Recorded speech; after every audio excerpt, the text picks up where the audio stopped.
Hi everyone, welcome to another episode of the Performance Cafe. I am Alison Berger, I'm your host, and this at the Performance Cafe, we spend a little bit of time every week trying to make the world of work better for employees one day at a time. Today we want to talk about a little bit more about conflict. Now we started in a previous episode talking about what is conflict. But we got to the understanding of, what's the nature of conflict? Where does it come from? But we didn't really take a look at how do we deal with it. And that's what today's episode is about. And I would like to particularly introduce you to the Thomas Kilmann conflict mode instrument. And it has 5 primary ways that we deal with conflict management, each 5 different styles.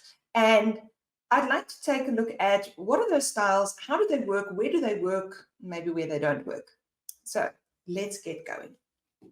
I'd like you to imagine that you have a graph in front of you, right? There's the left-hand line that talks to being assertive, or what I like to think of as goal-orientated. And then there's a bottom line that talks to being cooperative. That talks to being cooperative. And I like to think of that as relationship building. And the 5 styles that they highlight basically come down to the question: is the task, the goal that you want to achieve more important for you, or is the relationship more important for you? So let's take a look how these get dissected. Initially, we have at the bottom of the line, we've got in the right corner, in your left corner, we have got avoidance. So when we take a look at avoidance, we're asking ourselves, the person does not want to interact with the issue, and the person also doesn't want to interact with the person who the issue is related to, and therefore they avoid. We've seen this. We've seen people who just never come to the party when there's the slightest bit of conflict. They don't care if the goal doesn't being met. They don't care what the relationship is like. They just do not do conflict. Then on the next to it, after avoiding, we've got accommodating. Accommodating is high on the relationship building aspect, but very low on the goal orientation or assertiveness of the matter. These are people who, in particular certain circumstances, will always bow the knee to someone else. Very big example is parents who are very fond of their kids, who always accommodate the child, who always want to do what the child wants to do because they love the child so much. Then the top, on your top left, would be competing. And competing talks about being assertive and uncooperative. So very high on the goal achievement, but very low on the relationship side of things. And I think we've all had occasions where we've been around people who do that. They're all about the goal, about getting something done, about getting the results, but they really don't have any empathy for the people in the environment around them. And then your top right would be collaborating. And collaborating is when people are both assertive but cooperative. So they try to find the best win-win situation across the entire grid. And they do that by both doing what's right for the relationship and the goal achievement. In the middle, we've got compromise. And compromise is about balancing out the need with the relationship. So here, both people or both parties, for want of a better word, would compromise in order to get the goal delivered. There might be compromise on the relationship, and there might be compromise on the goal, but they are prepared to compromise to get this delivered, whatever that thing is that they needed to have delivered. Now, when we often do, I use this tool in assessments with coachees sometimes, and often I find everyone goes straight to collaborative. That's what we should be. And I think there's place for it. There's place for the goal being as important as the relationship. And I certainly see that in business after COVID, where it used to be very results driven, and now we're taking a look at, hold on, who are the individuals, how they impacted, what's going on around them, that kind of stuff. But what actually happens is, if we take a look at where we can use each of these styles, we'll see that it's not about choosing one and making it our own. It's about using all of them at the right time. So I hear you saying to me, Innocent, how is avoiding conflict ever a good idea? So if you think about it, if you're in a situation where the issue is trivial or not worth your time or energy, why would you engage with it? Why would you spend the time? So, for example, in a business, a company is busy having T-shirts printed for their team building day, right? If someone comes with a slight tweak to a T-shirt, that's not the end of the world, but that you don't love, is it worth your while? It's a team building day T-shirt. It's not like the stuff is going to be mass produced and sent out into the world. Unless your team is literally going to be on television or the video is going to be promoted heavily by the organization, really, is it worth your time or energy? The other place where I personally support avoiding conflict is when emotions are running high and a cooling off period is needed.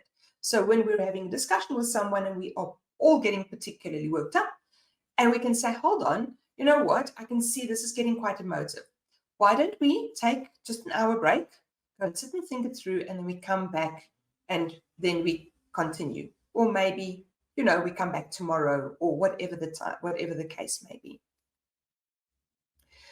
And then, of course, when you know you're fighting a losing battle, because at that particular point in time, if there's no chance of winning at all, ever, then further discussion is futile. It then makes sense to withdraw.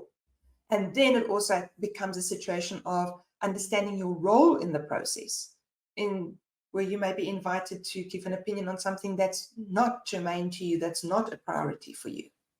Right? That's avoiding. Let's take a look at accommodating. Now, remember, accommodating is high relationship building, but very low goal orientation.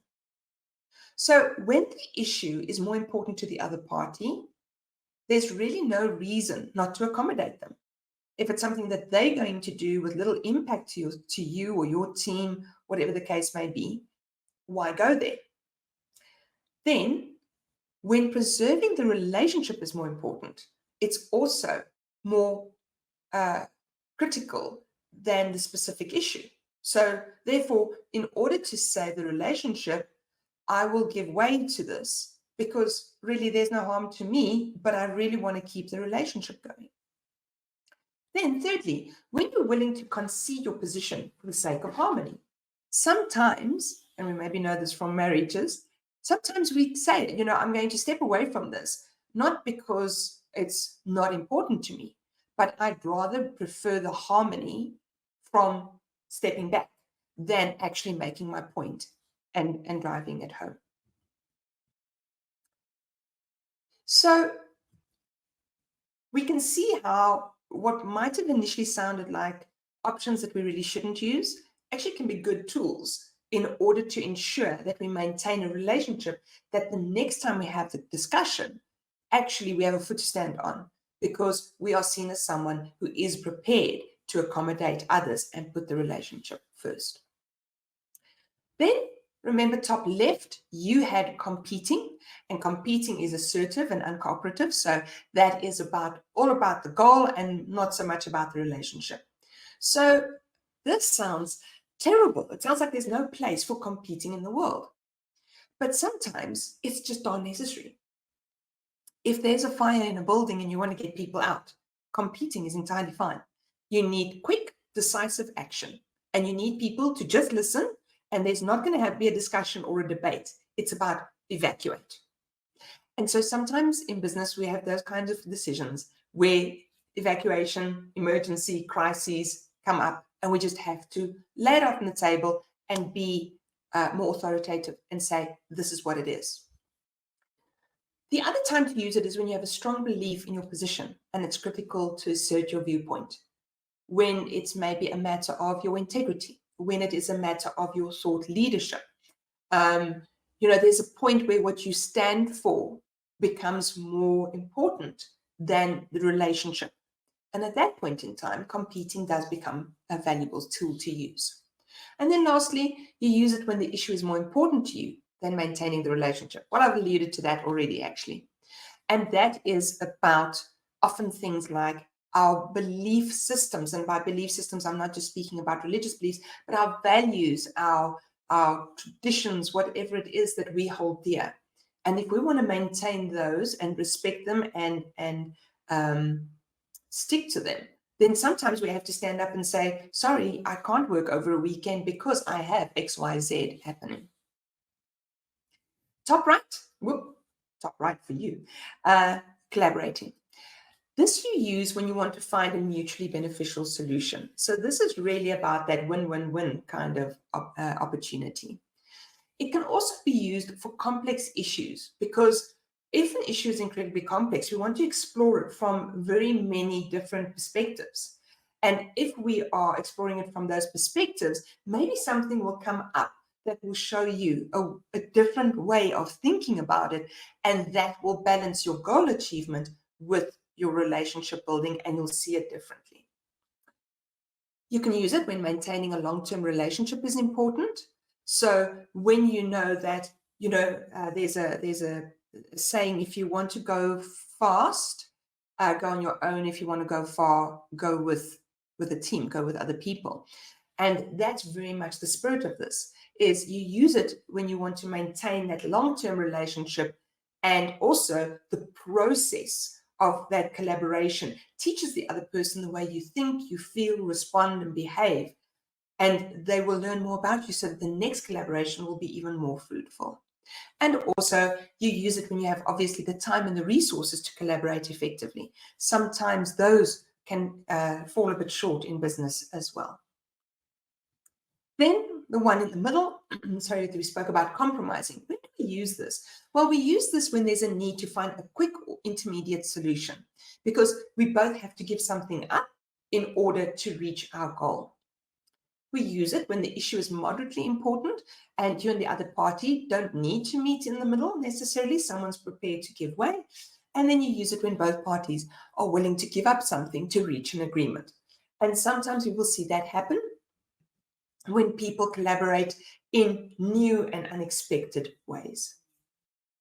So the long and the short here is that in practice, the best approach often involves being flexible and adapting your conflict management style to what that particular circumstance is, your needs, the other person's needs, your interests, the other person's interests.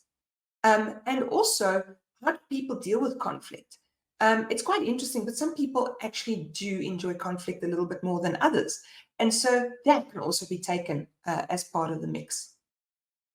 So I still pertain that a combination of these styles, or transitioning from one to the other. So, for example, going for avoidance initially because of the heated discussion, but then going on to compromise, that's sort of going to help us find that place where we're going to get the ideal conflict situation for each situation. So remember that no style is superior to the other one, and it's all about how effective you can communicate and how emotionally intelligent individuals are in making informed decisions about what style to employ. And so I hope that you have found this video very useful. As always, if you're looking for more, we record these and upload them to YouTube, Facebook, and LinkedIn, and we record them every week. So there's always one waiting for you on a Wednesday. If you'd like to read related articles, those can be found on my website, performforward.com. And if you've got any questions, suggestions, topics, please do leave a comment on your platform of choice, and I'll get back to you as soon as possible. But until I hear from you, I will see you next week on the Performance Cafe.